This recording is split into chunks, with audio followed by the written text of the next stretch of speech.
Vision IAS जुलाई 2023 current affair के अंतर्राष्ट्रीय संबंध में आपका स्वागत है। पहला टॉपिक है भारत और श्रीलंका।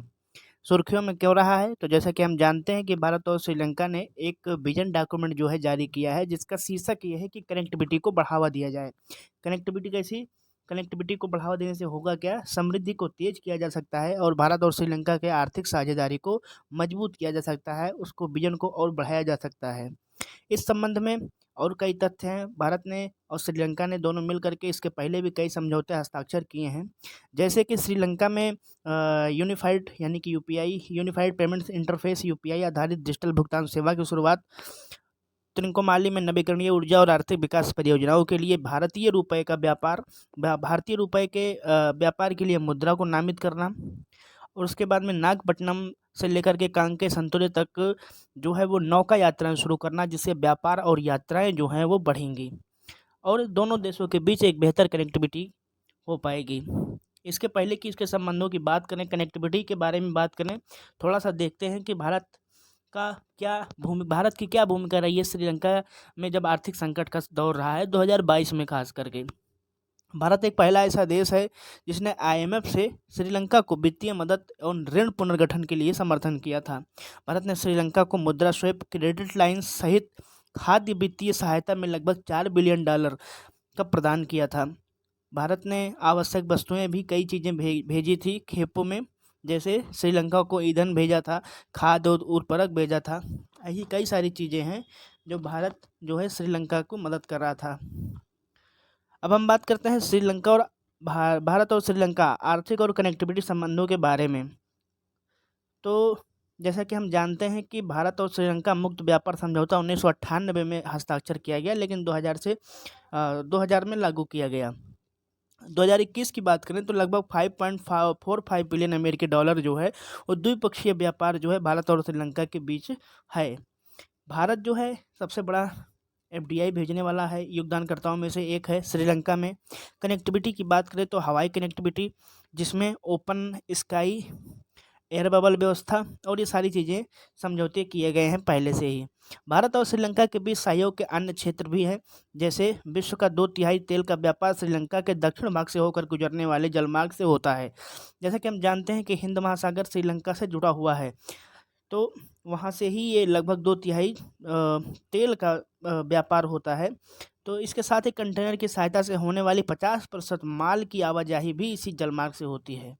तो श्रीलंका उसमें एक महत्वपूर्ण भूमिका निभा सकता है अगर भारत और श्रीलंका के बीच अच्छा संबंध होता है तो। भू राजनीतिक महत्व की अगर बात करें तो भारत की जो है नेबरहुड फर्स्ट नीति जो है वो श्रीलंका उसमें महत्वपूर्ण भूमिका अदा करता है, क्योंकि सबसे पड़ोसी देश है। नेबरहुड फर्स्ट नीति हो गया, सागर विजन हो गया, ये सारे जो भारत की जो चल रही है नीतियाँ उसमें एक महत्वपूर्ण भागीदार बनता है। सागर का मतलब क्या है? ऐसे क्षेत्र, सागर का आशय है कि क्षेत्र के सभी के लिए सुरक्षा, विकास, तो ये सारी चीज़ों पर ध्यान दिया जाएगा। सैन्य महत्व की अगर बात करें, श्रीलंका अरब सागर बंगाल की खाड़ी के मध्य स्थित है। अरब सागर और बंगाल की खाड़ी के मध्य श्रीलंका और भारत का एक छोटा सा भाग जो श्रीलंका से ज़्यादा नज़दीक है। यहाँ से भारतीय नौसेना के बेड़े दोनों ही भौगोलिक सीमाओं में प्रवेश कर सकते हैं, जैसे कि अरब सागर में भी जा सकते हैं और बंगाल की खाड़ी में भी। भारत और श्रीलंका के बीच जो है मिशन शक्ति नामक सैन्य अभ्यास हुआ और स्लाइनेक्स नामक सैन्य अभ्यास नियमित रूप से आयोजित किया जाता है। तो ये सैन्य अभ्यास भी होते हैं, मित्र शक्ति और स्लाइनेक्स।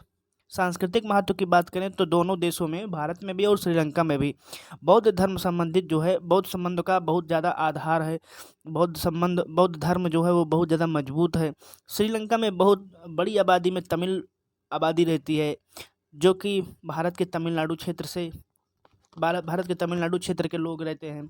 भारत श्रीलंका के संबंधों में मतभेद की कुछ भी है, विश्वास की कमी है। दोनों देशों में विश्वास की कमी है, क्योंकि अधिकांश नागरिक जो है वहाँ के अधिकांश नागरिकों के मन में तमिल के प्रति या फिर भारतीयों के प्रति द्वेष की भावना जो है वो विकसित हो रही है। मत्स्य संबंधी विवाद, कई बार ऐसा हुआ है कि भारतीय मछुआरों पर गोलीबारी श्रीलंकाई सैनिकों ने कर दी है, जिसके कारण जो है एक विवाद की स्थिति बनी हुई है। संसाधन संपन्न कच्चातीवू द्वीप को श्रीलंका को सौंपने के बाद, ये कब सौंपा गया था? 1974 में। तो तमिल मछुआरों को नई सदियों से मत्स्य की पारंपरिक अधिकार प्राप्त हो गया है। तो ऐसे में जो है ये विवाद का एक बिंदु बन गया। आर्थिक और राजनीतिक संकट की अगर बात करें तो हालिया संकट के आधार पर श्रीलंका जो है वो आर्थिक सहयोग और क्षेत्रीय स्थिरता को बढ़ावा देने वाली नीतियों को लागू करने की क्षमता प्रभावित करता है। तो एक संकट ये भी है, आर्थिक और राजनीतिक संकट। चीन की बढ़ती उपस्थिति के कारण सामाजिक मुद्दे बन रहे हैं। जैसे कि हम जानते हैं कि चीन ने श्रीलंका में कोलंबो और हम्बनटोटा बंदरगाहों का निर्माण किया है। चीन के द्वारा इन बंदरगाहों के निर्माण का मतलब ये है कि समुद्री रेशम मार्ग नीति के भाग के रूप में किया गया है। और ऐसे में भारत के लिए एक चुनौती है कि कैसे चीन की उपस्थिति को, चीन के इन्फ्लुएंस को कम किया जा सके। तमिल लोगों का मुद्दा भी एक महत्वपूर्ण मुद्दा है। तमिल अल्पसंख्यक अधिकारों का मुद्दा संवेदनशील है, क्योंकि भारतीय निर्जातीय मुद्दों में राजनीतिक समाधान जो संशोधन 13 है उसको राष्ट्रीय सुलह का पक्ष लेता रहा है। ऐसे में ये भी एक चुनौती है, ये भी एक समस्या है कि इन लोगों के मसलों को कैसे सुलझाया जाए। आगे की राह में क्या हो सकता है कि हमें निरंतर अच्छे संबंधों का प्रयास करते रहना चाहिए। क्षेत्रीय सहयोग में जैसे बिम्स्टेक और सार्क जैसे क्षेत्रीय मंच हैं उसका उपयोग करना चाहिए। उसके उपयोग से क्या होगा कि हम श्रीलंका से एक बेहतर संबंध बना सकते हैं। मछुआरों के से संबंधित मुद्दों का अस्थायी समाधान होना चाहिए। मछुआरों पे गोलीबारी या फिर और भी जो चीज़ें हैं, सीमाओं का सही से बंटवारा होना चाहिए। आतंकवाद से निपटने के लिए दोनों देशों की विचारधारा लगभग प्रभावित है। ऐसे में श्रीलंका में कई ऐसे आत्मघाती हमले हुए हैं जो इस्लामिक स्टेट की विचारधारा से प्रभावित हैं। ऐसे में वो भारत के लिए एक समस्या पैदा करते हैं। तो उससे निपटने के लिए हमें प्रयास करना चाहिए, विश्वास पैदा करना चाहिए दोनों देशों की जनता के बीच, खास करके जनता के बीच, और पीपल टू पीपल संपर्क, जिसमें सांस्कृतिक आदान प्रदान, पर्यटन और शैक्षिक सहयोग, ये सारी चीज़ें हमें एक दूसरे के साथ शेयर करना चाहिए, जिससे भारत और श्रीलंका के संबंध को बेहतर बनाया जा सकता है। अगला टॉपिक है भारत और फ्रांस। हाल ही में जैसा कि हम जानते हैं कि भारत और फ्रांस रणनीतिक साझेदारी के 25 वर्ष पूरे हो गए हैं। तो इस उपलक्ष्य में एक बैठक आयोजित हुई। इस बैठक में क्या हुआ कि भारत और फ्रांस के होराइजन 2047 फ्रेमवर्क शुरू किया गया। ये एक फ्रेमवर्क है जो कि 2047 को ध्यान में रखते हुए कि 2047 तक हमें कहाँ तक पहुँचना है अपने व्यापारों को लेकर के, अपने संबंधों को लेकर के, उस पे ये एक दिशा निर्देश, एक रूपरेखा तैयार करने की बात की गई है इसमें। इस तथ्य की अगर बात करें तो इसमें क्या-क्या चीज़ें शामिल है, इस होराइज़न फ्रेमवर्क में क्या-क्या शामिल शामिल है, तो उसमें रक्षा है, परमाणु ऊर्जा है, अंतरिक्ष है, एकल उपयोग प्लास्टिक को ख़त्म करने की बात कही गई है, 5 वर्ष में शेंगन वीज़ा जैसे विषय भी शामिल हैं। तो ये सारी चीज़ें जो है इस समझौते के अंतर्गत हमें दिशा निर्देशित करने की दिशा निर्देशित किया गया है।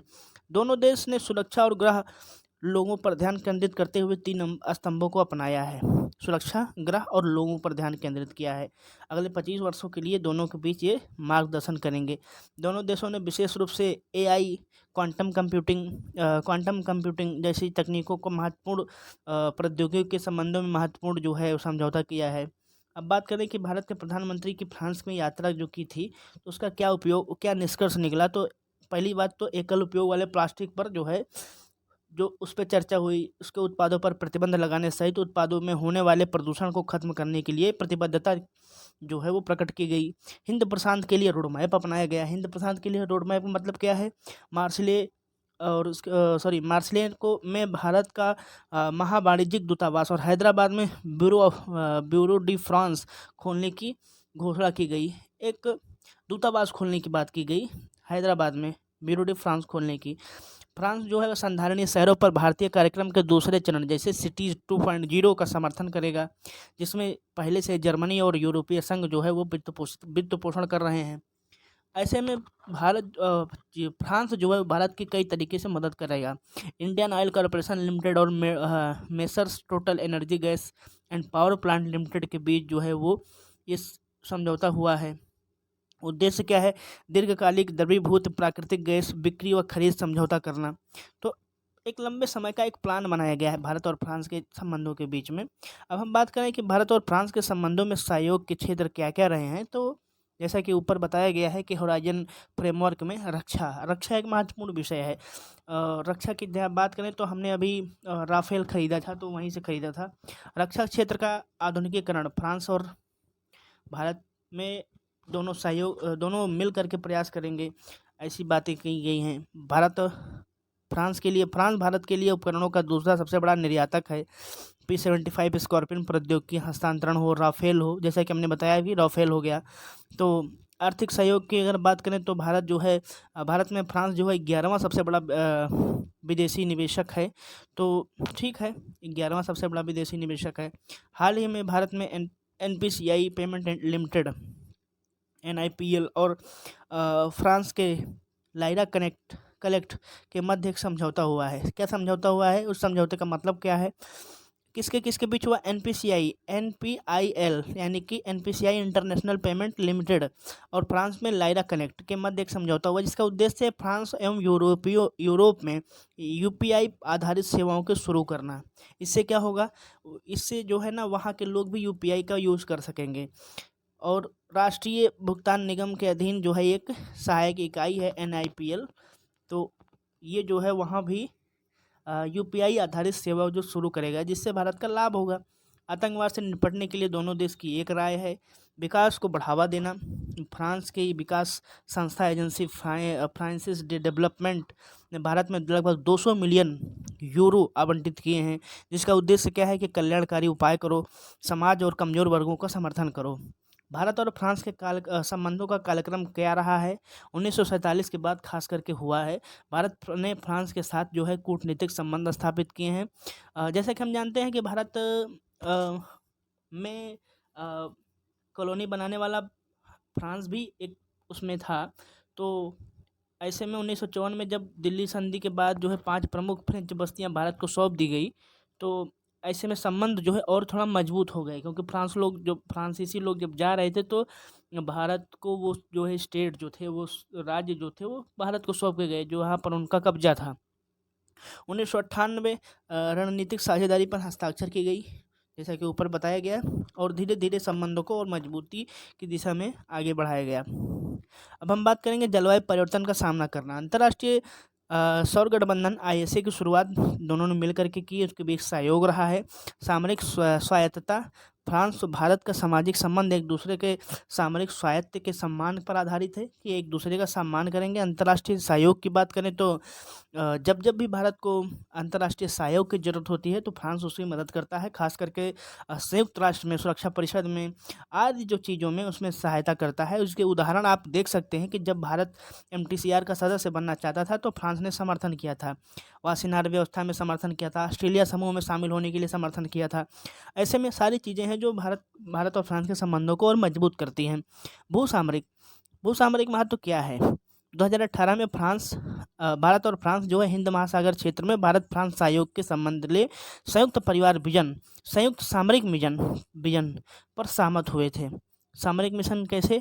दोनों देशों के अन्य देशों के लिए हिंद फ्रांस विकास कोष गठित करने के लिए निर्णय किया गया था। संयुक्त राष्ट्र अमीरात के साथ मिलकर एक त्रिपक्षीय समूह गठित करने का निर्णय लिया गया था। उसका उद्देश्य क्या है? अफ्रीका के पूर्वी तट से लेकर प्रशांत महासागर तक सुरक्षा सुनिश्चित करना। तो अफ्रीका के पूर्वी तट से लेकर के प्रशांत महासागर एक पूरा बड़ा सेक्शन जो है ना, दोनों देश जो है उसको सुरक्षा देने की बात पे सहमत हुए हैं। भारत और फ्रांस के संबंध में कुछ चुनौतियां हैं, हालांकि देखते हैं क्या है। चीन का जो है एक बहुत बड़ा प्रोग्राम है बेल्ट एंड इनिशिएटिव, तो बेल्ट एंड रोड इनिशिएटिव जिसका हिस्सा फ्रांस है। तो ऐसे में जिसका भारत विरोध करता रहा है, कि भारत हमेशा BRI का विरोध करता रहा है, तो ऐसे में फ्रांस का उसके साथ होना भारत के लिए एक चुनौती पैदा कर सकता है। राफेल विमान की डिलीवरी में विलंब हुआ था, जिसमें बिचौलियों पर भ्रष्टाचार का आरोप भी लगा था। तो ऐसे में ये जो है थोड़ा सा चुनौतीपूर्ण बन जाता है। द्विपक्षीय व्यापार समझा क्षमता में काफ़ी कम है। उदाहरण के लिए अभी जैसा कि शुरुआत में बताया गया कि भारत में वो 11वां सबसे बड़ा निवेशक है, तो 11वां क्यों, और कम होना चाहिए। फ्रांस एक बहुत बड़ा राज्य है, बहुत बड़ा देश है। ऐसे में अंतर्राष्ट्रीय व्यापार का केवल 1.41% क्यों होना चाहिए, ज़्यादा होना चाहिए। जैतपुर परमाणु ऊर्जा रिएक्टर को लेकर तकनीकी, वित्तीय और नागरिक परमाणु दायित्व संबंधी मुद्दे विद्यमान हैं, जिसमें दोनों पक्ष जो है वो समाधान अभी तक नहीं हुआ है, उसका समाधान बाकी है। आगे की राह की बात करें, इन चुनौतियों को अगर इग्नोर करें, छोड़ दें, तो आगे की राह की बात करें तो जो रुकी हुई परियोजनाएं हैं उसको पूरा करना चाहिए। और यूरोपीय संघ के साथ जो है मुक्त व्यापार समझौता, यूरोपीय संघ का मतलब क्या है? अभी जैसे ब्रेग्जिट हुआ, उसमें बाहर हो गया वो क्या कहते हैं, इंग्लैंड। तो अब बचे हुए यूरोपीय संघ है, उसके साथ अगर मुक्त व्यापार समझौता हो जाए तो भारत के लिए व्यापार जो है और ज़्यादा बढ़िया से आगे बढ़ सकेगा। और इसके लिए फ्रांस की भूमिका जो है वो महत्वपूर्ण हो जाती है कि फ्रांस अगर भारत का सहयोग करेगा तो शायद ये चीज़ें हो सकती हैं। नागरिक समाजों को जोड़ना, उदाहरण के लिए जो इंडियन डायस्पोरा के लोग हैं वहाँ भी, फ्रांस में भी, तो वो जो है इस संबंधों को और बेहतर बना सकते हैं। तो नागरिक समाजों को जोड़ना, पीपल टू पीपल संपर्क को मजबूत करना, जिसमें भाषाई विविधता और उसके बाद में शैक्षणिक विविधता, संस्थानों में फ्रेंच भाषा का प्रोत्साहन, ये सारी चीज़ें जो है वो भारत और अ, फ्रांस के संबंधों को और बेहतर बना सकती हैं। अगला टॉपिक है 2.3 नेबरहुड फर्स्ट नीति। जैसा कि हम जानते हैं कि हाल ही में विदेश मामलों में संबंधित समिति ने भारत की नेबरहुड फर्स्ट नीति पर 22वीं रिपोर्ट जारी की है। 22वीं रिपोर्ट संसद को सौंपी है। तो क्या है, पहले तो यही समझते हैं कि भारत की नेबरहुड फर्स्ट नीति है क्या। इस नीति का मतलब क्या है? इसमें पड़ोसी देशों के साथ संबंध मजबूत करने पर जोर दिया जाता है। ठीक है। इसके आधार पर पड़ोसी देशों के साथ परस्पर परामर्श, गैर पारंपरिक गैर पारस्परिक, जिसमें निस्वार्थता की बात की जाती है, परिणाम उन्मुख दृष्टिकोण को अपनाना है। इसमें क्या होगा? बेहतर संबंध स्थापित होंगे, जिसमें सम्मान, संवाद, शांति, समृद्धि, संस्कृत के सिद्धांतों का इस्तेमाल किया जाएगा। तो ये सारी चीज़ें जो हैं भारत को उनके पड़ोसी देशों के साथ अच्छे संबंधों को बढ़ाने के लिए एक महत्वपूर्ण भूमिका निभाएंगी। इस नीति का उद्देश्य क्या है? भारत के बाह्य खतरों को बेहतर ढंग से प्रबंधित करना, भारत के बाहर के जो खतरे हैं उनको एक प्रबंधित कर देना, संयुक्त राष्ट्र जैसे बहुपक्षीय मंचों में आवश्यक समर्थन प्राप्त करना, संबंधित क्षेत्र में चीन के प्रभाव को कम करना। ये एक बड़ी चीज़ है कि चीन के प्रभावों को कैसे कम किया जा सके। भारत के पड़ोसी देश के साथ संबंधों के समक्ष चुनौतियां हैं। पड़ोसी देशों में अस्थिरता, जैसे म्यांमार में, पाकिस्तान में, इन सब देशों में जो है अस्थिरता बनी रहती है। तो ऐसे में ये चुनौती है भारत के सम्मुख कि वो अपने नेबरहुड के साथ, अपने नेबरहुड पॉलिसी में कैसे इन देशों को अब शामिल कर पाएगा, क्योंकि वहाँ पहले से डिस्टर्बेंस रहता है। आर्थिक संकट की बात करें तो श्रीलंका हो गया, पाकिस्तान हो गया। कोविड महामारी के बाद यहाँ पर बहुत ज़्यादा मुद्रास्फीति है। तो ऐसे में जो है, जो पड़ोसी अगर कमज़ोर है तो आप भी उतने मजबूत नहीं हो पाते हैं, क्योंकि आपका संबंध उतना अच्छा है ही नहीं। सीमा संबंधित मुद्दे और भी चुनौतियाँ। सीमा संबंधित मुद्दे में भारत पाकिस्तान का मुद्दा एक बहुत पुराना है। नेपाल के साथ जो है सीमा संबंधित समस्या है, जिसमें काला पानी विवाद हो गया। बांग्लादेश के साथ हमारा समुद्री विवाद है। तो ये सारी चीज़ें जो हैं एक चुनौती पैदा करती है भारत की नेबरहुड पॉलिसी के लिए। सीमा पार घुसपैठ और अवैध प्रवासन से संबंधित मुद्दे, तो उसको हम जानते हैं, उग्रवादी, अवैध अप्रवासी, पाकिस्तान, बांग्लादेश, म्यांमार, ये सब सीमाओं से लोग प्रवेश करते हैं और भारत में प्रवेश करने के बाद जो है वो उग्रवाद को बढ़ावा देते हैं। ऐसे में ये भी एक समस्या है, ये भी एक चुनौती है कि इससे कैसे निजात पाया जाए।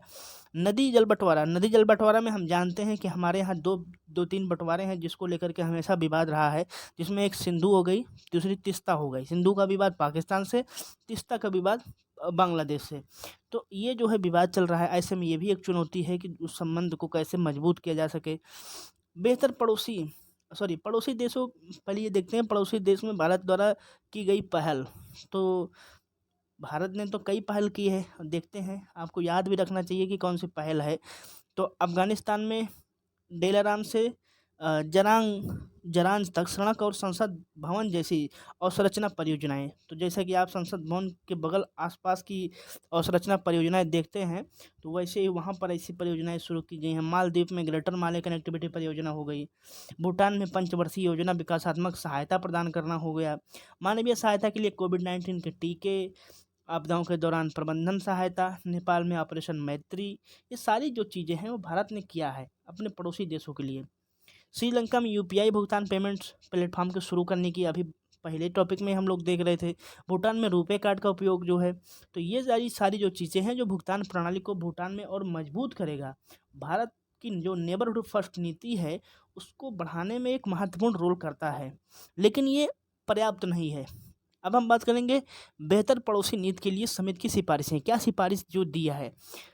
सीमा संबंधी अवसंरचना में सुधार। सबसे पहले तो है कि जो सीमा संबंधी अवसंरचनाएँ हैं उनको सुधार किया जाए। चेक पोस्ट हो गई या फिर सीमा शुल्क स्टेशन हो गए, ठीक है, बॉर्डर हाट बनाए जा रहे हैं, तो ये सारी जो चीज़ें इनको सही से सुधार होना चाहिए।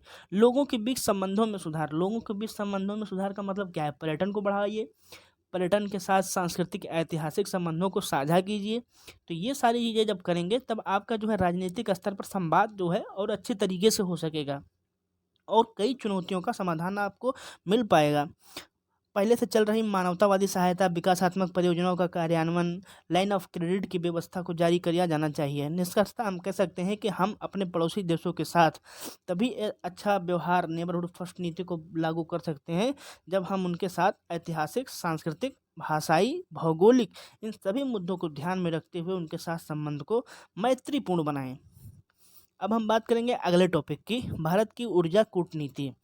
भारत अपनी ऊर्जा कूटनीति के रूप में दक्षिण पूर्वी एशियाई देशों के साथ विद्युत व्यापार पर विचार कर रहा है।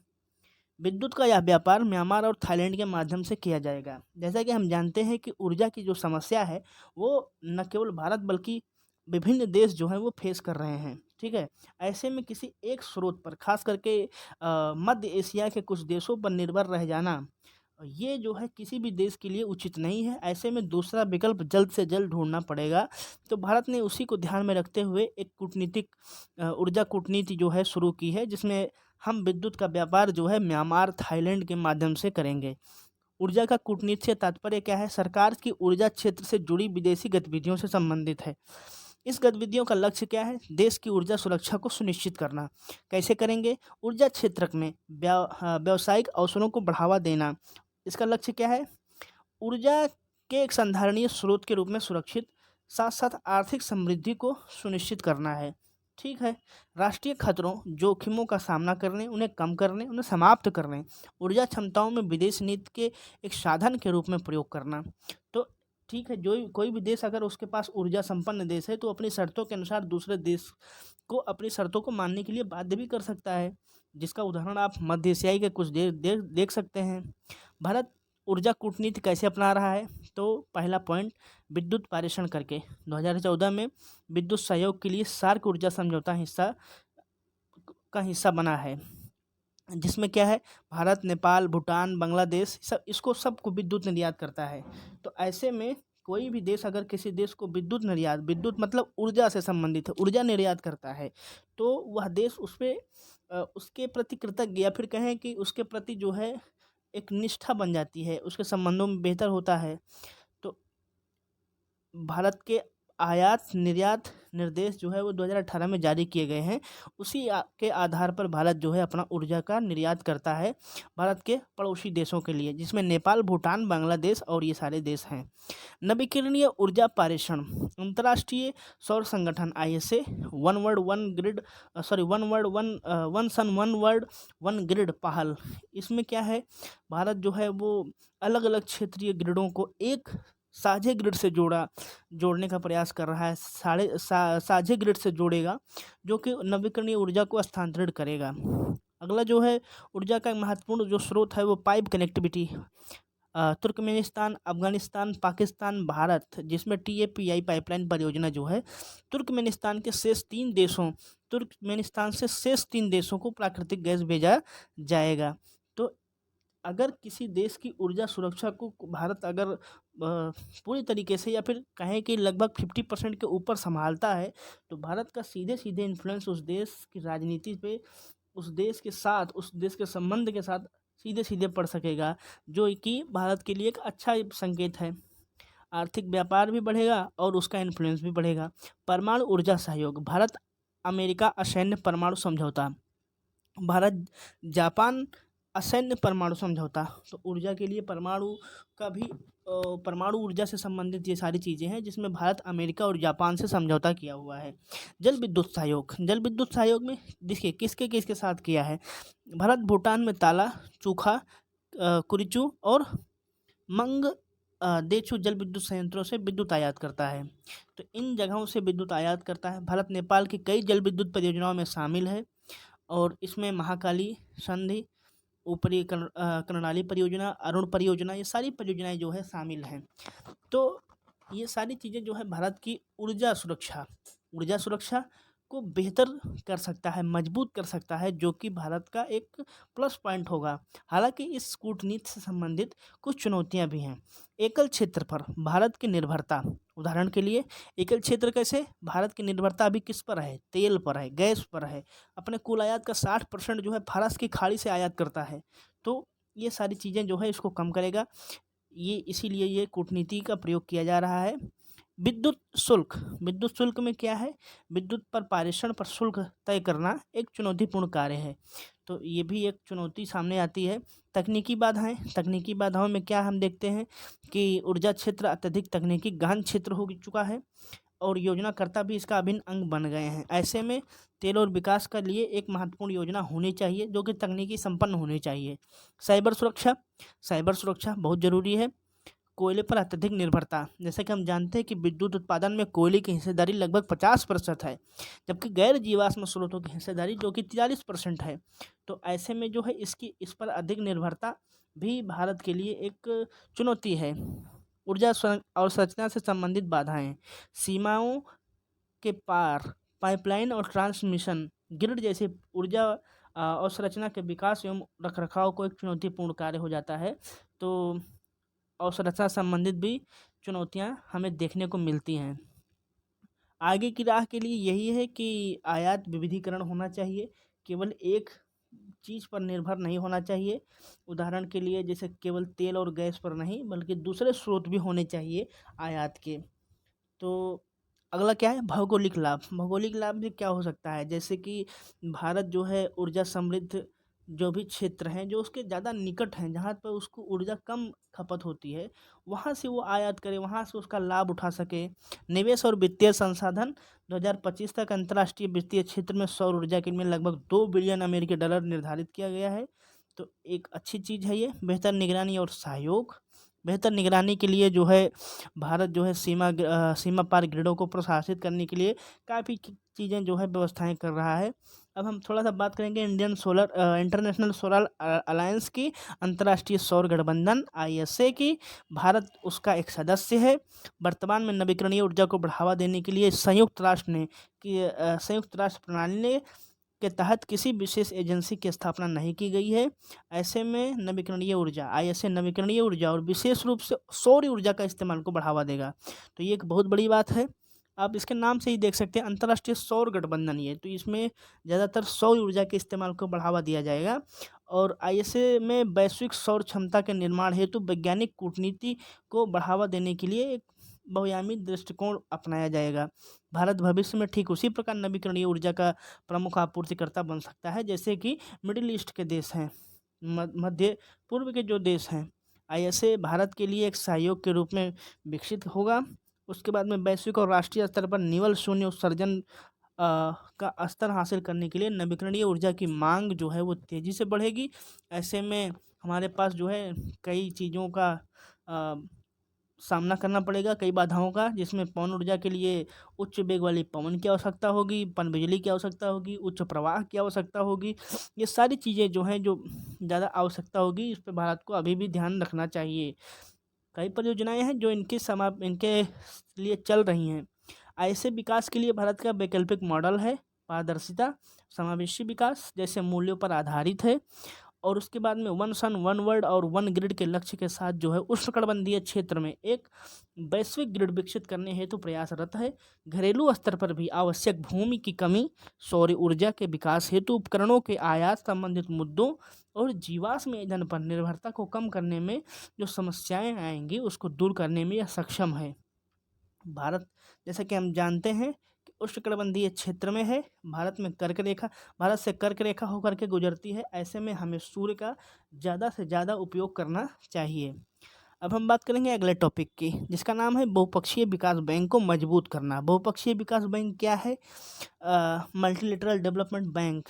तो उसके बारे में देखते हैं। जैसा कि हम जानते हैं कि भारत की G20 अध्यक्षता में गठित स्वतंत्र विशेष समूह ने एमडीबी मतलब मल्टीलेटरल डेवलपमेंट बैंक्स की क्षमता के दोहन पर रिपोर्ट का पहला भाग प्रस्तुत किया गया है। रिपोर्ट एक प्रस्तुत किया है किसने? G20 के अध्यक्षता में रहते हुए भारत ने।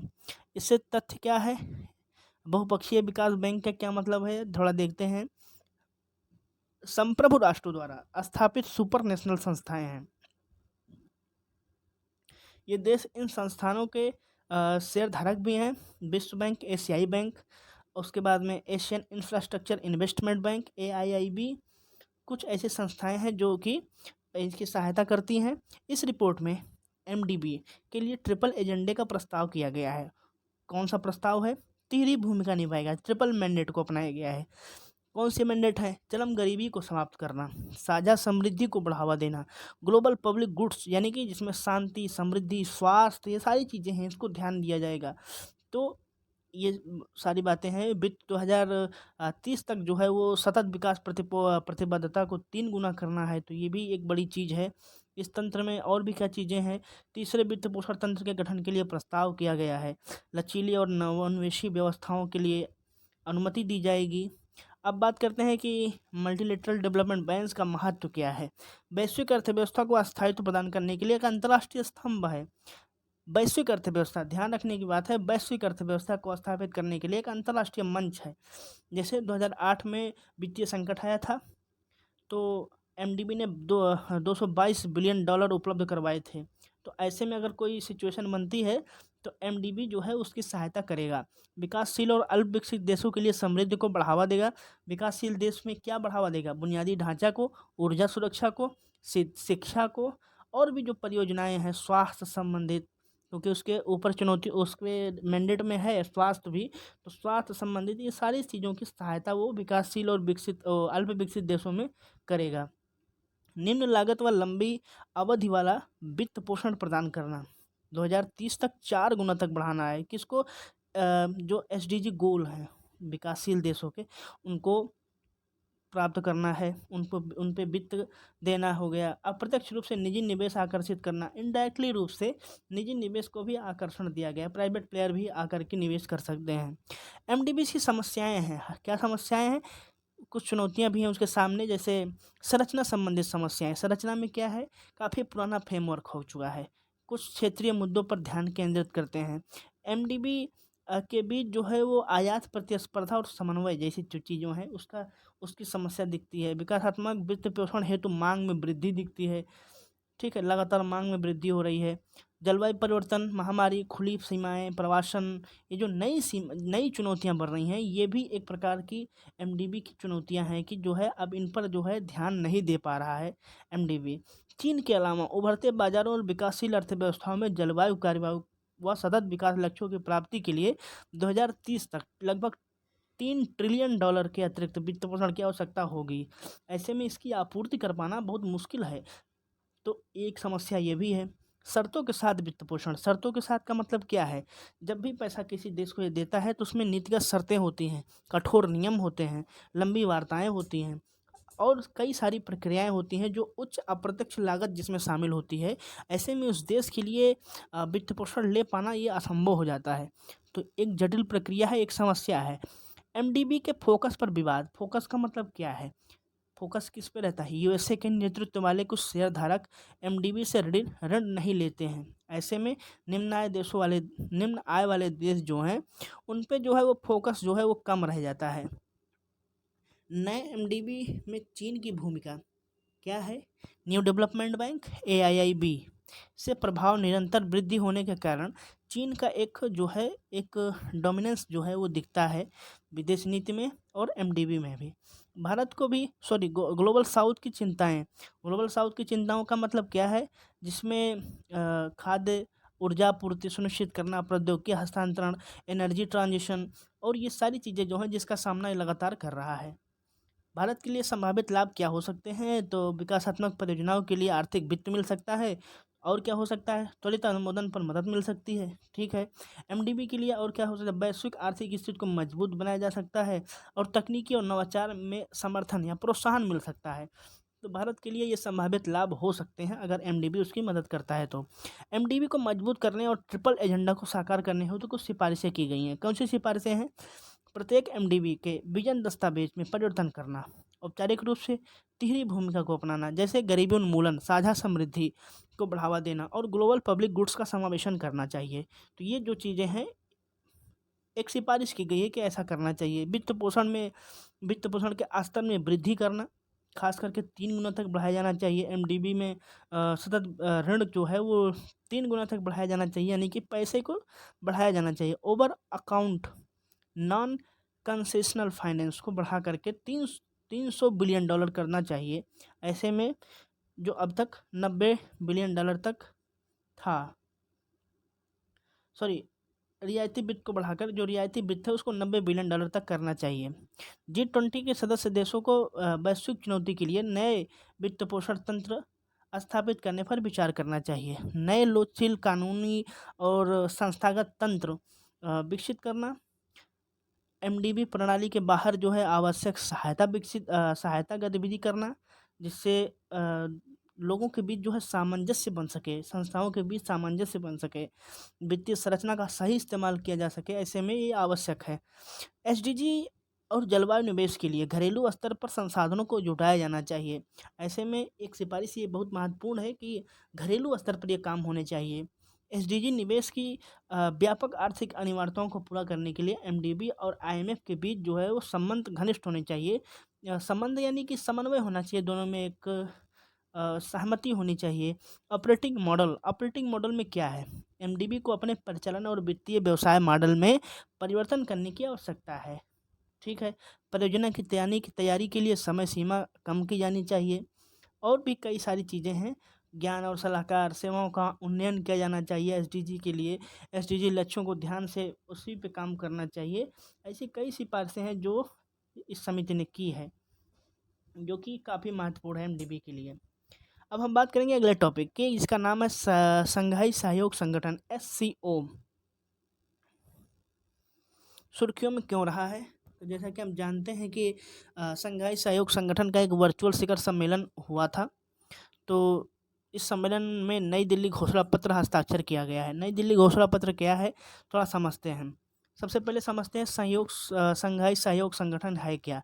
एससीओ तो 2001 में स्थापना होती है इसकी। इसमें कई देश हैं, जिसमें ईरान, चीन, रूस, Pakistan, Kazakhstan, Kyrgyzstan, Tajikistan, Uzbekistan, और जिसमें 3 पर्यवेक्षक और 6 डायलॉग पार्टनर शामिल हैं। भारत भी इसका एक सदस्य देश है। रूस, चीन, किर्गिस्तान, कजाकिस्तान और उज्बेकिस्तान द्वारा इस सम्मेलन की शुरुआत हुई थी।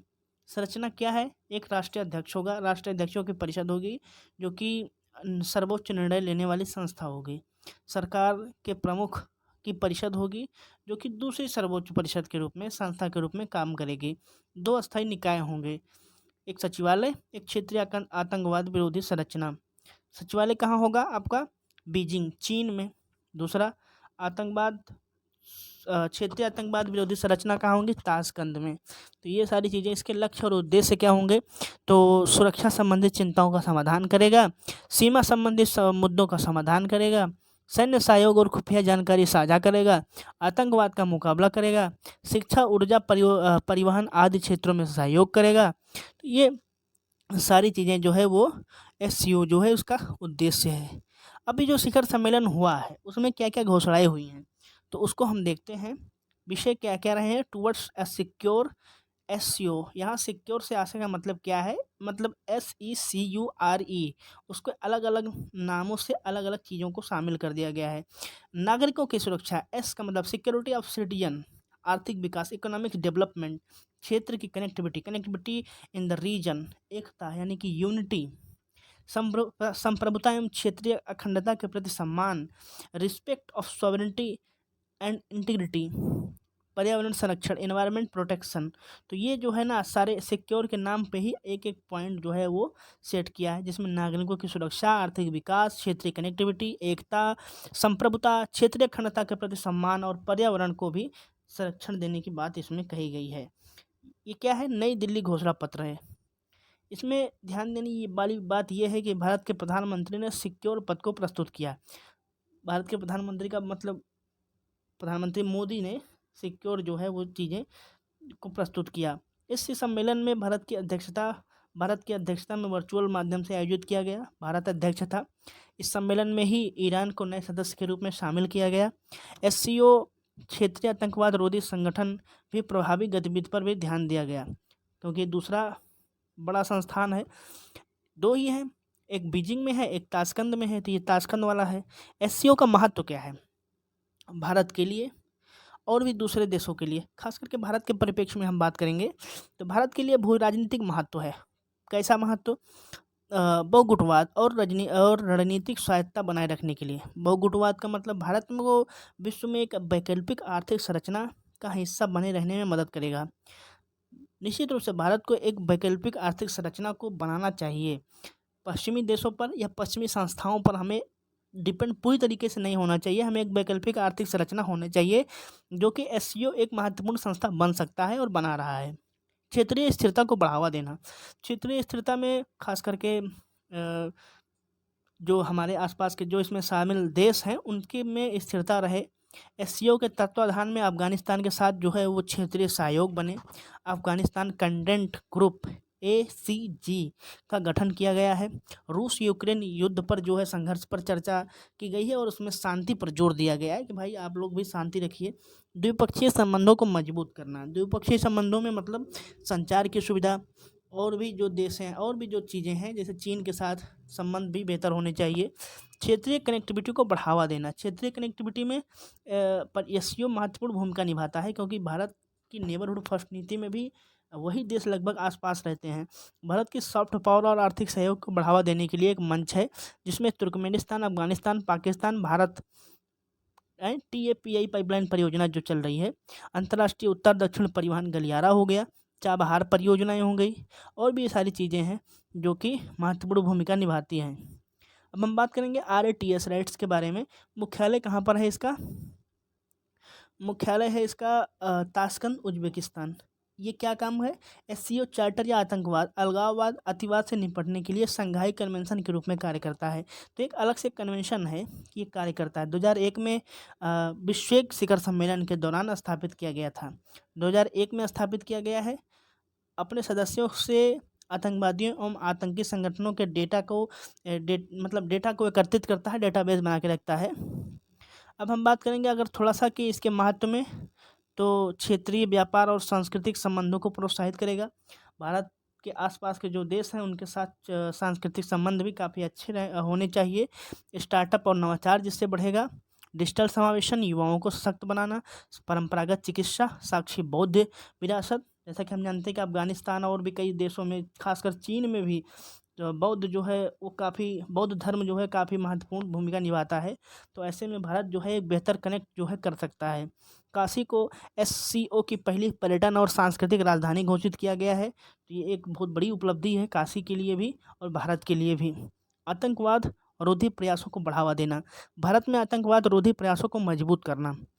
तो रेट्स के तहत जो है खुफिया जानकारी साझा की जाएंगी। रेट्स को जैसे कि हमने बताया कि 2001 में गठन किया गया है उसका, और उसका काम क्या है? जो आतंकवाद संबंधित चीज़ें हैं उसमें जानकारी को इकट्ठा करना, उसके डेटा को साझा करना, डेटा को रखना। तो भारत के लिए भारत आतंकवाद से निपटना चाहता है, ऐसे में वो रेट्स की जो रिपोर्ट होंगी वो काफ़ी महत्वपूर्ण साबित हो सकती हैं। मादक पदार्थों के अवैध व्यापार से निपटना। हम जानते हैं कि अफगानिस्तान, पाकिस्तान में उत्पादित होने वाली अफीम, हेरोइन 80% जो है वो सामूहिक रूप से नियंत्रित करता है। तो ऐसे में मादक पदार्थों अवैध रूप से जो होते हैं उन पर नियंत्रण करना एक महत्वपूर्ण चीज़ है। सामरिक खनिज संसाधनों तक पहुँच। एससीओ महत्वपूर्ण प्राकृतिक संसाधनों जैसे कि यूरेनियम, हाइड्रोकार्बन तक भारत की पहुंच को बढ़ा सकता है। ऐसे में भारत की ऊर्जा सुरक्षा को और भी मजबूती मिलेगी। हालांकि इन सब के बावजूद भी एससीओ के समक्ष कुछ चुनौतियां हैं। चुनौती को हम देखेंगे थोड़ा सा। सदस्य देशों के बीच द्विपक्षीय मुद्दे, उदाहरण के लिए भारत चीन के बीच, भारत पाकिस्तान के बीच आंतरिक संघर्ष चल रहे हैं। दोनों देशों में आपसी विश्वास की कमी है, तो ऐसे में ये चुनौती बहुत ज़्यादा हो जाती है। चीन की अत्यधिक सक्रियता, चीन की अत्यधिक सक्रियता के चलते भारत जैसे देश जो है अनकंफर्टेबल हैं। पश्चिमी विरोध समूह का मतलब क्या है? पश्चिम विरोधी गठबंधन के रूप में इसको देखा जा रहा है। ऐसे में दूसरे देशों के लिए एक चुनौती भरा ये संगठन हो सकता है, तो ये भी एक समस्या है। भारत के राष्ट्रीय हितों के समक्ष खतरा उत्पन्न करने वाली परियोजनाएं, उदाहरण के लिए belt and road initiative, SCO का समर्थन भारत के हितों को, राष्ट्रीय हितों को खतरे में डाल सकता है। ऐसे में भारत की संप्रभुता, क्षेत्रीय अखंडता का उल्लंघन करता है बेल्ट रोड इनिशिएटिव। तो ऐसे में ये चीज़ें भी एक चुनौती है। संरचनात्मक चुनौतियाँ, एससीओ चार्टर के अनुसार किसी भी द्विपक्षीय विवाद में हस्तक्षेप नहीं किया जा सकता। इसके कारण द्विपक्षीय स्तर पर विश्वास की कमी आती है। तो चीन और रूस संबंधों में को मजबूत होना, चीन रूस संबंधों का मजबूत होना, चीन की आक्रामकता के प्रति जो है भारत की संवेदनशीलता और बढ़ गई है। तो आगे की राह के लिए क्या कर सकते हैं हम? विकास के लिए बहुपक्षवाद का सहारा लेना, सकारात्मक भूमिका अपनाना चाहिए। एससीओ की अध्यक्षता जो भी करे, भारत कर रहा है तो भारत को भी सकारात्मक भूमिका अपनानी चाहिए, ताकि यूरेशिया से संबंधों को बेहतर किया जा सके। सुविधाकर्ता के रूप में कार्य करना, रूस और पश्चिम के बीच एक सेतु के रूप में कार्य करता है, तो एक अच्छी चीज़ है।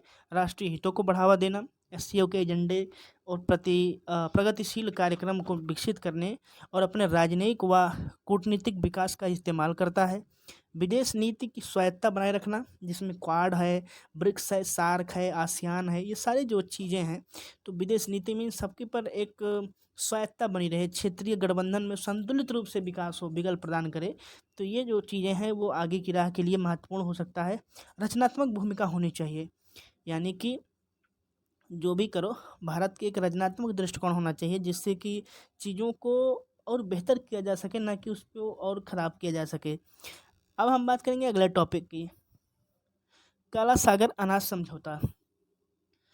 समझौता हुआ किसके किसके बीच था? रूस और यूक्रेन के बीच था। हाल ही में रूस काला सागर अनाज समझौते से अलग हो गया है, तो इस संबंध में थोड़ा बात करेंगे। इस रूस ने क्या कह करके अलग हुआ, क्या उसने दावा किया? इस समझौते के तहत रूस ने कहा कि समझौते के तहत उससे किए गए वादों को पूरा नहीं किया गया है। ऐसे में साथ ही उस पर लगाए गए कई प्रतिबंधों के कारण अभी भी कृषि उत्पादों और उर्वरकों के निर्यात में परेशानी का सामना करना पड़ रहा है।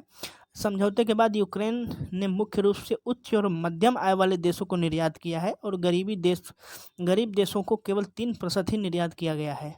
तो ये जो चीज़ें हैं ये फिर से समस्याएं पैदा कर सकती हैं, सामान महंगा हो सकता है। काला सागर अनाज समझौता क्या है? काला सागर अनाज समझौता जुलाई 2022 में रूस और यूक्रेन के बीच संपन्न हुआ था। इस समझौता में क्या क्या हुआ था? संयुक्त राष्ट्र और तुर्की के मध्यस्थता की थी। संयुक्त राष्ट्र और तुर्की ने मध्यस्थता की थी, और ये समझौता हुआ था जुलाई 2022 में। खाद्य कीमतों में वृद्धि को रोकने के लिए ये चीज़ें सामने आई थी, लेकिन ये समझौता टूट गया है। तो ऐसे में खाद्य जो चीज़ सामग्री है उसकी कीमत बढ़ने का एक बार फिर से आसार नज़र आ रहा है। यह समझौता रूस यूक्रेन के 3 प्रमुख बंदरगाहों अर्थात चोर्नोमार्स्क और ओडेसा और यजनी, जिसे प्यूडेनी से यूक्रेन निर्यात मुख्य रूप से करता है। तो ये मानवीय गलियारे के रूप में, समुद्री मानवीय गलियारे के रूप में प्रावधान किया गया है, करता था। समझौता शुरुआत में 120 दिनों की अवधि के लिए था, बाद में इसे बढ़ा दिया गया। फिलहाल 2 बार बढ़ाया गया है। समझौते के समाप्त होने के प्रभाव क्या रहे हैं? खाद्य पदार्थों की कीमतों में वृद्धि, ठीक है। यूक्रेन के किसानों पर प्रभाव पड़ेगा, बहुत बुरा प्रभाव पड़ेगा। गरीबों पर असमान प्रभाव पड़ेगा। अल्प विकसित देशों में असमान रूप से खाद्य असुरक्षा का खतरा मौजूद होगा। भारत में खाद्य तेल का पर प्रभाव पड़ेगा। हो सकता है कि भारत को घरेलू आपूर्ति के लिए सूरजमुखी और सोयाबीन तेल का आयात करना पड़े, और ऐसे में कीमतों में वृद्धि होगी। उर्वरकों की कमी कैसे? उर्वरक की कमी और कमी में और अधिक वृद्धि हो सकती है, इसलिए रूस और बेलारूस विश्व के खनिज उर्वरकों में सबसे बड़े स्रोत के रूप में है। ऐसे में कुल हिस्सेदारी उनकी लगभग 14% है। तो ये सारे प्रभाव जो है, जो कि नकारात्मक प्रभाव हैं, पड़ सकते हैं। आगे की राह क्या हो सकती है? विवाद के समाधान हेतु अंतर्राष्ट्रीय सहयोग। अंतर्राष्ट्रीय सहयोग क्या हो सकता है? संयुक्त राष्ट्र को मजबूत करना, उसमें सुधार करना। उदाहरण के लिए रूस यूक्रेन युद्ध, जलवायु परिवर्तन संबंधित, मानवाधिकार संबंधित मुद्दे, अंतर्राष्ट्रीय समुदाय संबंधित मुद्दे, ये सारे मुद्दों पर सुधार करना। वैश्विक खाद्य आपूर्ति श्रृंखला को मजबूत करना। अब हम बात करेंगे संक्षिप्त सुर्खियों की। संक्षिप्त सुर्खियों की इसमें एक पॉइंट है, एक टॉपिक है स्मार्ट पावर। स्मार्ट पावर, आपने कई पावर का नाम सुना होगा, सॉफ्ट पावर, हार्ड पावर, लेकिन यह है स्मार्ट पावर। विदेश मामलों में संसदीय समिति ने स्मार्ट पावर के बारे में अपने विचारों को साझा किया है। क्या है स्मार्ट पावर? जैसा कि वही हार्ड पावर, सॉफ्ट पावर आपने सुना होगा। यदि कोई देश अपनी सैन्य क्षमताओं व आर्थिक साधनों के माध्यम से किसी अन्य देश को प्रभावित करता है तो उसे हार्ड पावर कहते हैं। ठीक है। सॉफ्ट पावर क्या है? सॉफ्ट पावर किसी देश की ऐसी क्षमता है जो कि बिना किसी दबाव के दूसरों को प्रभावित करती है। तो ये हो गया हार्ड पावर और ये हो गया सॉफ्ट पावर। लेकिन हार्ड पावर और सॉफ्ट पावर के अलावा एक और प्रकार की पावर होती है जिसे स्मार्ट पावर कहते हैं। स्मार्ट पावर क्या है? किसी देश की ऐसी क्षमता जिसमें हार्ड पावर और सॉफ्ट पावर दोनों ही तत्व शामिल हों, तो उसे हम क्या कहेंगे? Smart power. इसमें क्या होगा? इसी किसी देश के लक्ष्यों को प्राप्त करने में प्रभावी और कुशल भूमिका निभाएगा। उदाहरण के लिए नॉर्वे रक्षा के लिए उत्तर अटलांटिक संधि यानी नाटो में शामिल हो गया है। हालांकि नॉर्वे ने अपनी सॉफ्ट पावर को बढ़ाने के लिए अपनी विदेशी विकास सहायता और शांति मध्यस्थता के आगे आने वाली नीतियों को विकसित किया गया है। विदेश मंत्रालय के अनुसार जो है, भारत भी जो है वो स्मार्ट पावर की भूमिका निभा रहा है। ऐसे में कूटनीति, अनुनय क्षमता, निर्माण शक्ति एवं प्रभाव का रणनीतिक उपयोग जो है वो भारत बेहतर तरीके से करता है। तो ऐसे अपनी तारीफ की है इन लोगों ने। संयुक्त राष्ट्र अमेरिका भारत रणनीतिक स्वच्छ ऊर्जा साझेदारी, ये टॉपिक है। संयुक्त राष्ट्र अमेरिका भारत रणनीतिक स्वच्छ ऊर्जा साझेदारी, SCEP। ठीक है। इसकी स्थापना US India climate and clean energy agenda 2030 partnership के तहत शुरू की गई थी, जिसे टू ट्रैक संलग्नताओं में से की गई थी। ठीक है। 2030 एजेंडा की घोषणा 2021 में की गई। एजेंडा बनाया गया, एक रूपरेखा बनाई गई रणनीतिक स्वच्छ ऊर्जा साझेदारी। रणनीतिक स्वच्छ ऊर्जा साझेदारी का मतलब क्या है? इसका उद्देश्य क्या है? जलवायु और स्वच्छ ऊर्जा संबंधित लक्ष्यों की दिशा में होने वाली प्रगति, climate action, finance, mobilisation dialogue, जिसका इसका दूसरा ट्रैक है। रणनीतिक ऊर्जा साझेदारी जो 2018 में शुरू की गई थी। रणनीतिक स्वच्छ ऊर्जा साझेदारी में स्तंभ क्या है? स्वच्छ ऊर्जा स्तंभ, संधारणीय समृद्धि, विद्युत ऊर्जा स्तंभ, क्षमता, जिम्मेदारी पूर्ण तरीके से तेल और गैस स्तंभ, इमर्जिंग फ्यूल एंड टेक्नोलॉजी स्तंभ। तो ये जो है काफ़ी चीज़ें, महत्वपूर्ण चीज़ें हो जाती हैं। भारत और संयुक्त राष्ट्र अमेरिका के जो प्रमुख बिंदु हैं वो हम देख सकते हैं इस घोषणा में। संयुक्त राष्ट्र अमेरिका नई और उभरती नवीकरणीय ऊर्जा प्रौद्योगिकी कार्रवाई मंच शुरू करेगा और उसके बाद में इन लक्ष्यों को प्राप्त करने में मदद करेगा।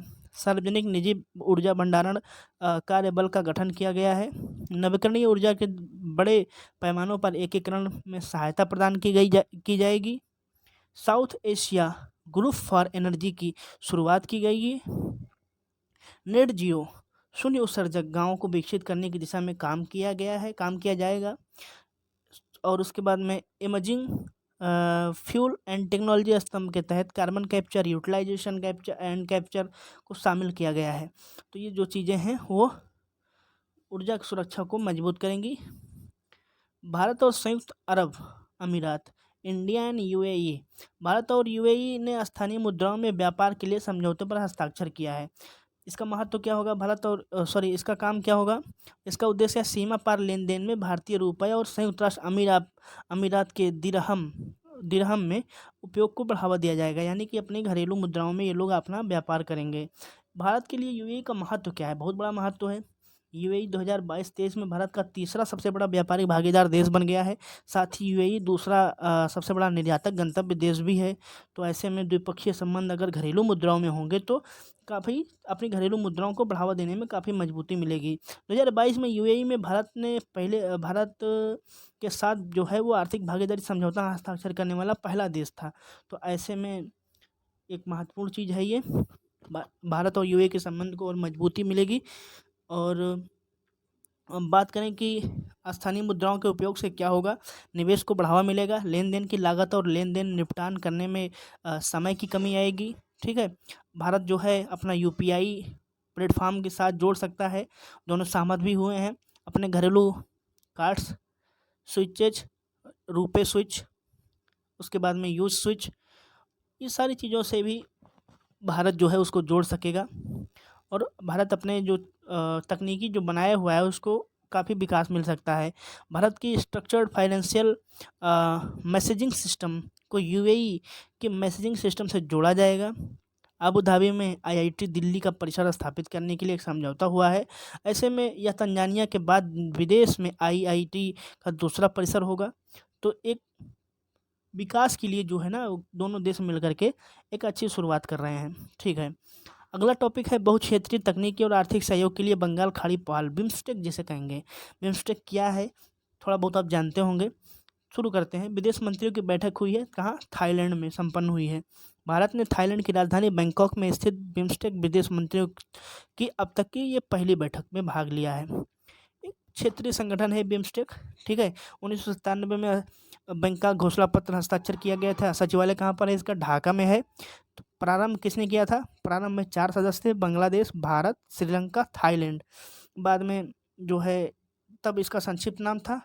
अब जो है म्यांमार, नेपाल, भूटान भी आ गया है तो इसका नाम रख दिया गया है बिम्स्टेक। इसका टाइम पीरियड देख लीजिए, ऐसा फैक्ट क्वेश्चन पूछता नहीं है कि कौन से साल में कौन सा अ, देश शामिल हुआ। अगर आप पीसीएस के लिए इंटरेस्टेड हैं तो आप इसका टाइम पीरियड भी याद रखिए। बिम्स्टेक का महत्व क्या है, इसकी समूह की वैश्विक जनसंख्या में 22% हिस्सेदारी है। ठीक है, देशों का जीडीपी जो है वो लगभग $2.7 ट्रिलियन है। विश्व का एक चौथाई भाग जो है वो चौथाई व्यापारिक माल जो है हर साल बंगाल की खाड़ी से गुजरता है। मुख्य फोकस क्षेत्र जो है व्यापार, प्रौद्योगिकी, ऊर्जा, परिवहन, पर्यटन और मत्स्य पालन है। तो ये सारी चीज़ें हैं जो बिम्स्टेक का काफ़ी महत्वपूर्ण भूमिका निभाती हैं। अब बात करें कि बिम्स्टेक के सिद्धांत क्या हैं। संप्रभु समानता, क्षेत्रीय अखंडता, राजनीतिक स्वतंत्रता, आंतरिक मामलों में हस्तक्षेप, शांतिपूर्ण सहिष्णुता और पारस्परिक लाभ, ये सारी चीज़ें जो हैं वो बिम्स्टेक के सिद्धांत हैं। इसी अनुसार काम करता है। भारत के लिए बिम्स्टेक का महत्व नेबरहुड फर्स्ट पॉलिसी और एक्ट ईस्ट पॉलिसी जो है इन सब के रूप में एक कड़ी हो सकता है बिम्स्टेक। बांग्लादेश, म्यांमार जैसे सदस्य देशों के लिए स्थलरुद्ध पूर्वोत्तर भारत के लिए बेहतर ढंग से विकास किया जा सकता है। बंगाल की खाड़ी को समुद्री डकैती से मुक्त कराया जा सकता है। रचनात्मक एजेंडे को आगे बढ़ाने की अनुमति दी जा सकती है। बिम्स्टेक से संबंधित कुछ चुनौतियां भी हैं जिसमें आंतरिक आर्थिक एकीकरण का अभाव, खराब बुनियादी ढांचा और व्यापार में बाधा, ये 2-4 चुनौतियां हैं जिसको आपको ध्यान में रखना है। कभी भी अगर लिखने पे आए तो आप ये सारी चीज़ें लिख सकते हैं। अब अगला टॉपिक है ग्लोबल क्राइसिस रिस्पांस ग्रुप। संयुक्त राष्ट्र के GCRG group of global crisis response group, GCRG स्थापना होती है 2022 में, संयुक्त राष्ट्र महासचिव ने की। ठीक है, इस ग्रुप का गठन खाद्य सुरक्षा, ऊर्जा और वित्त से परस्पर जुड़े संकटों से तात्कालिक रूप से महत्वपूर्ण वैश्विक मुद्दों को समाधान करने के लिए किया गया है। ग्रुप चैंपियंस ग्रुप CGRG के देखरेख में किया गया। इसमें Bangladesh, Barbados, Denmark, Germany, Indonesia और सेनेगल जैसे राष्ट्राध्यक्ष सरकार के प्रमुख जो हैं वो शामिल थे। निर्णयकर्ताओं में सुभेद्य जो है देशों की मदद करने के लिए समाधान खोजने के लिए रणनीति बना रहे हैं। स्वच्छ ऊर्जा मंत्रिस्तरीय और मिशन इनोवेशन यानी कि CEM और MI क्या है ये, भारत की 14वीं स्वच्छ ऊर्जा मंत्रिपरिषद यानी कि CEM 14 और 8वीं मिशन इनोवेशन MI 8 बैठक की मेजबानी की है। इसमें क्या है, थीम क्या है, स्वच्छ ऊर्जा को मिलकर आगे बढ़ाना। थीम क्या है, स्वच्छ ऊर्जा को मिलकर के आगे बढ़ाना। क्लीन एनर्जी मिनिस्ट्रियल क्या है, थोड़ा सा बात करेंगे CEM के बारे में। यह एक उच्च स्तरीय वैश्विक मंच है, ठीक है। यह वैश्विक स्तर पर स्वच्छ ऊर्जा आधारित अर्थव्यवस्था को प्रोत्साहित करने के लिए स्वच्छ ऊर्जा प्रौद्योगिकी को बढ़ावा देने वाली नीतियों और कार्यक्रमों का समर्थन करता है। सदस्यता की अगर बात करें तो 29 सदस्य हैं और भारत भी इसका एक सदस्य है। CEM के मुख्य तथ्य क्या है? पेरिस स्तर पर अंतर्राष्ट्रीय ऊर्जा एजेंसी द्वारा जो की जाएगी, सचिवालय इसका समन्वय है और 3 आधार पर कार्य करता है: CEM ministerial, CEM work program, CEM सचिवालय, ठीक है। इसके लिए कुछ पहल शुरू की गई हैं, कुछ जानकारियां हैं, आप इसको देख लीजिएगा। CEM के अंतर्गत जो है स्वच्छ ऊर्जा प्रौद्योगिकी को बढ़ावा देने के लिए स्वच्छ ऊर्जा संबंधी समुद्री हब, ठीक है, कम उत्सर्जन, ये सारी चीज़ें जो है पहल शुरू की गई हैं। मिशन इनोवेशन में क्या किया गया है? स्वच्छ ऊर्जा के लिए सभी के लिए किफ़ायती, आकर्षक और सुलभ बनाने वाली वैश्विक पहल है। इसमें वित्त पोषण अवसर जो है अवसर घोषणा पत्र 2023 जारी किया गया है। ये सारी चीज़ें आप देख सकते हैं। कंप्रहेंशन अगला टॉपिक है, Comprehensive and Progressive Agreement for the Trans Pacific Partnership. United Kingdom ने CPTPP में शामिल होने के लिए संधि हस्ताक्षर किया है।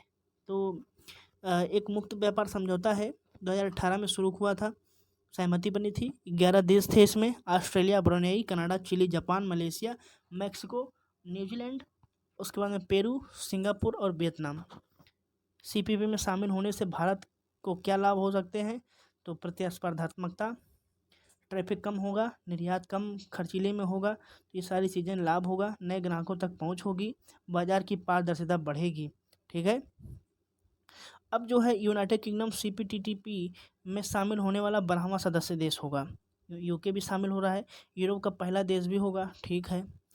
2017 में ट्रांस पैसिफिक पार्टनरशिप TPP से संयुक्त राष्ट्र अमेरिका हट गया था और उसके बाद में इसका महत्व क्या है? 500 मिलियन उपभोक्ताओं और वैश्विक सकल घरेलू उत्पाद में लगभग 13.5% का प्रतिनिधित्व करने वाला व्यापारिक समूह है।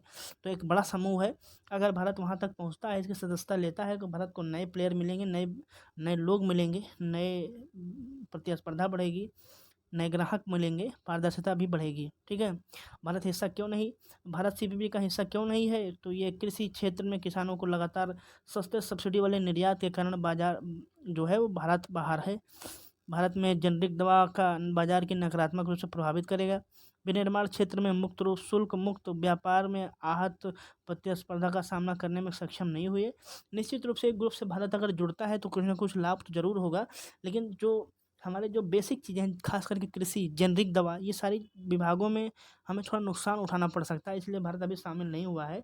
और जब तक इस चीज़ों में हम आत्मनिर्भर ना बन जाए, हमें अभी शामिल होना भी नहीं चाहिए।